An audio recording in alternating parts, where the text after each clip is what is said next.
Hi, so today we have Caitlin Clowers joining us from Concord University. Thanks so much for joining us.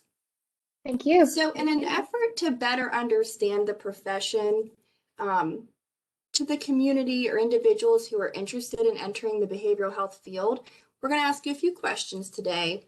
So, to get started, could you tell us a little bit about yourself and how you came to be interested in behavioral health as a profession, and also state what field you're currently studying in? Okay, so I'll actually graduate in May with my master's in social work. So I'm really excited for that. And I became interested in behavioral health before I even chose to major in social work. I originally started out in the nursing program at Marshall University. And while I was there, I realized just how bad the drug pandemic is, especially in Huntington, West Virginia. So I sparked interest in that and then quickly changed my major to social work as I felt that that was a good field to be in order to kind of help the issue. Great. Okay, that's so interesting that, um, so was it because of the location that you were mainly that you felt like you just became more aware of what was happening and that's what Yeah, really. I grew up in Princeton, West Virginia, and obviously there's a drug problem there too. And I realized, through high school that really there's very slim resources in general, behavioral health, and substance abuse kind of all get thrown together in the same facility. And then I feel like no one actually finds any resolve in a way. Nobody's treated appropriately because you're trying to put too many things in one basket, too many eggs in one basket. Um, so I think that going to Huntington, it really kind of caught my attention more because it was more of an issue there. Obviously, rural Appalachia in general is just overtaken with the pandemic, but I think in Huntington it was much more eye-opening because I was in college and I could see, when I was out and on my own, I could see just how bad it was. Whereas before I was, with my parents and I was never exposed to the raw realness of addiction until I was there and I could see it on the streets. Great. Okay. So unfortunately, sometimes there's a stigma that surrounds the field of behavioral health. So what is your response to that and why? I definitely believe that there's a stigma. And I think that a lot of that is primarily just where in Appalachia, it's kind of like, you're supposed to kind of throw those things under the rug. You shouldn't talk about them. And even just historically, mental health and behavioral health in general were just things that weren't discussed. And if you had those issues, nobody should know about it. So I think that that kind of still carries through. Um, and so maybe that's some of the stigma. And then also, like I said, we don't have many resources available. And coming from such a rural area, everybody knows everybody. So I think a lot of the times it's like, oh, I don't want to seek help because what if I know someone who's treating me? And what if they tell, these people? And so it's like nobody wants to get help because they're afraid that they're going to know someone or, someone's going to spill that information. So it's like I'd rather just not get help than be humiliated and someone know. Sure. And so kind of to play off of that, in understanding what services are provided when somebody seeks help, you know, thinking back to, say, when you were in high school, your understanding of services provided by behavioral health or mental health providers, is that different than your perception of it now that you've been involved in it and understand it better or from a different angle? Yes, most definitely. Just as I've continued my education and kind of grown as a professional, I think before I kind of just had this idea of like, oh, like people were depressed and they went away to a facility that helped them, be happy again, and then they were just like out and about and they just kind of moved on past it. I didn't really take the time to consider that it's a process, both with addiction and just mental health in general. It is a process, and those services have to continue in order to be successful. So you couldn't, in my mind, I thought, oh, they'll just go away for a few days and they'll be back and they'll be fine and that's it. But in reality, I've learned that they have to, go and get their help, but it's also an ongoing process between therapy or medication or, whatever needs to be done in order to promote their overall well-being for, the remainder of their lives. it's not a quick fix. You can't just put a Band-Aid on it, you know? Right. And I'm sure, it's important too to kind of remind people that it's not always just a linear path.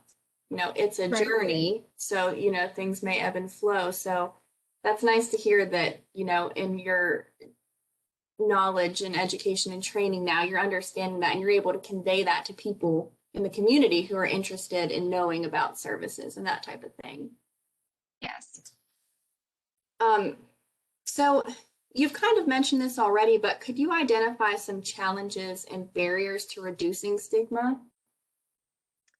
So like I said, I do feel like just in rural areas in general, that is a barrier in and of itself, just being from a rural area, not having many resources. Like I said, for example, I grew up in Mercer County, and there, we had the pavilion and Southern Highlands, and that was it.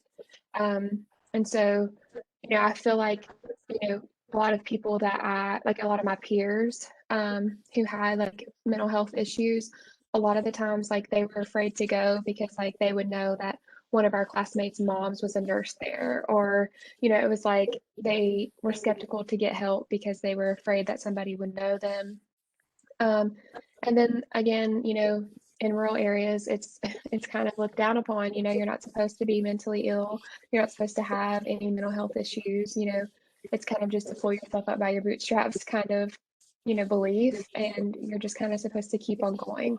So I think that those are definitely barriers to, mental health and the stigma that surrounds it. And so knowing those barriers and other barriers that could, appear or become evident, how do you as a behavioral health professional plan on addressing the stigma and the barriers and everything that you're going to be facing? I actually am, like I said, I'm going to be graduating from my master's in May, and then I plan to do my 2 years of supervision to go on and get my LCSW so that I am legally allowed to kind of open up my own practice or, center. And my mom is an LCSW, so that's kind of our goal, is to bring something new to the area that would offer, more resources because, as I said, it's slim to none in that area, and we've seen the impact that it has on our community, and that's our home. So we really want to see change happen everywhere, but first we would like to see it happen in our hometown where we've seen just how impacting it is. So that's, one way that I would like to do it. And then just by like overall, I like to bring awareness to things, and just general discussion with people who, may make jokes or may make remarks that rub me as very insensitive. I always kind of like am the person that goes the extra mile to, make the statement of, actually, and correct them. And sometimes I think that, mental health is something that's overall just kind of mocked and joked about, even in the media. We see a celebrity in, Britney Spears in 2007, she shaved her head. She was mentally ill. She was going through a crisis. She needed help. But instead of, reaching out to make sure that she had the help that she needed, we mocked her and humiliated her in every tabloid and magazine. And so my ultimate goal is to just bring awareness, ultimately to everyone around me, in conversation, but also, by eventually I'm hoping to open up my own practice and also kind of help with the stigma and bringing more people in and giving them new opportunities.